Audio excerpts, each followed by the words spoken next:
So hey guys, stress, negative feeling hurt, anger, loneliness, depression, ये सभी चीज़ें normal हैं।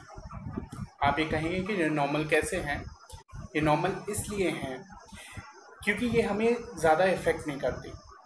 ये इफ़ेक्ट तब करती हैं जब हमारी प्रोफेशन, हमारी पर्सनल और हमारी डेली बेसिस की जो लाइफ है उसको ये इफ़ेक्ट करती हैं, तब ये एबनॉर्मल कहलाती हैं, तब ये परेशानी बन जाती हैं। So hello guys, this is me Ashutosh Bharadwaj, aspirant of homeopathy, founder and creator of Dr. Homeopath, where I provide knowledge about health and diseases, educating subjects, learning materia medica, organon, repertory and sharing news and articles. हम ऐसे समय में हैं जहाँ पे हमारा जो mental state है वो बहुत ही ज़्यादा डिस्टर्ब्ड है। हमें ये नहीं समझ में आ रहा कि हमें क्या करना चाहिए, कैसे करना चाहिए। यहाँ तक कि हमें ये भी नहीं मालूम कि हमें उससे निपटना कैसे। मेंटल स्टेट डिस्टर्ब होने की वजह से हम लोग इस लॉकडाउन में अपने नए नए टैलेंट को दिखा रहे हैं। जैसे कि हम अपने गार्डन को संभाल रहे हैं, कभी गाना सुन रहे हैं, गाना गा रहे हैं, अपने डांस प्रैक्टिसेस कर रहे हैं कि जो हमारा जो हिडन टैलेंट है वो आ जाए। कभी किचन में हम एक्सपेरिमेंट कर रहे हैं, कभी हम लोग इनोवेटिव प्रोडक्टिव कर रहे हैं, कोई वीडियोस बना रहा है, कोई अपनी लाइफ को चेंज करने के लिए योगा चेंज करने के लिए ऐसे ऐसे काम कर रहे हैं जो उनकी मेंटल स्टेट को सही रखे, मेंटल स्टेट को नॉर्मल रखे। WHO ने अपने 10 ऐसे फैक्ट्स बताए हैं जो कि मेंटल स्टेट के बारे में दर्शाते हैं। जो WHO की जो पहली पोस्ट है उसमें ये बोला गया है कि जो मेंटल, न्यूरोलॉजिकल और जो सब्सटेंस बेस्ड डिसऑर्डर्स हैं उसमें से 10% ग्लोबल बर्डन डिजीजेस को प्रोड्यूस करती है और 30% नॉन फैटल बर्डन डिजीजेस।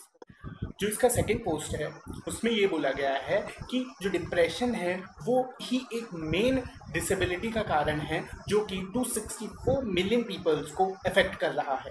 इसका जो थर्ड पोस्ट है उसमें ये बोला गया है कि 8 लाख पीपल्स सुसाइड से उनकी डेथ हो रही है।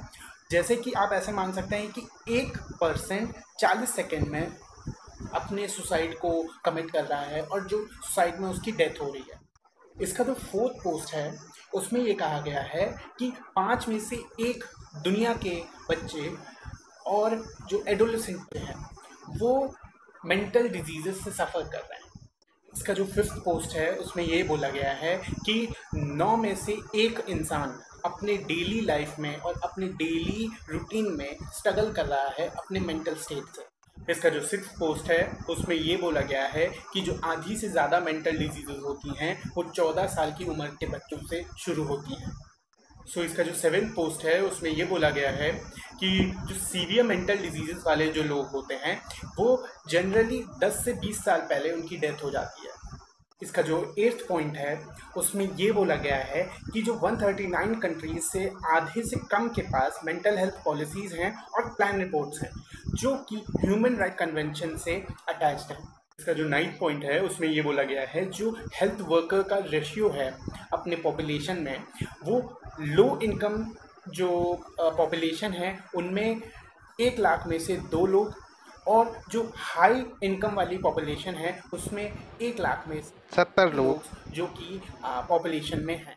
इसका जो 10th पॉइंट है उसमें ये बोला गया है कि ग्लोबल इकोनॉमी अपना 1 ट्रिलियन पर ईयर लूज़ करती है डिप्रेशन और एंजाइटी की वजह से।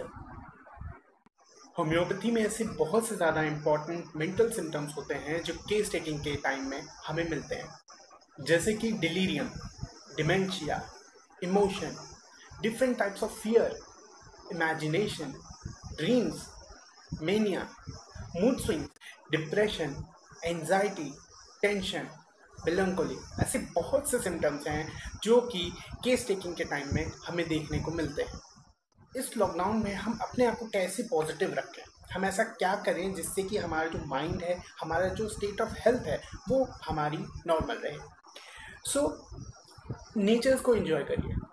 पहला पॉइंट, नेचर्स को एंजॉय कीजिए। ज़रूरी नहीं है कि आप डेली बाहर जाएं और ऐसे सिचुएशन में आप गैदरिंग में जाएं। आप सुबह मॉर्निंग वॉक जाएं, मॉर्निंग वॉक करें, आप नेचर्स को देखें, आपका माइंड फ्रेश रहेगा। मेडिटेशन करें, योगा करें। सेकेंड पॉइंट, अपने जो भी रिलेटिव हैं, अपने जो भी फ्रेंड्स हैं फैमिली में, उनको कॉल लगाइए, उनसे बातें करिए, उनसे हाल चाल पूछिए।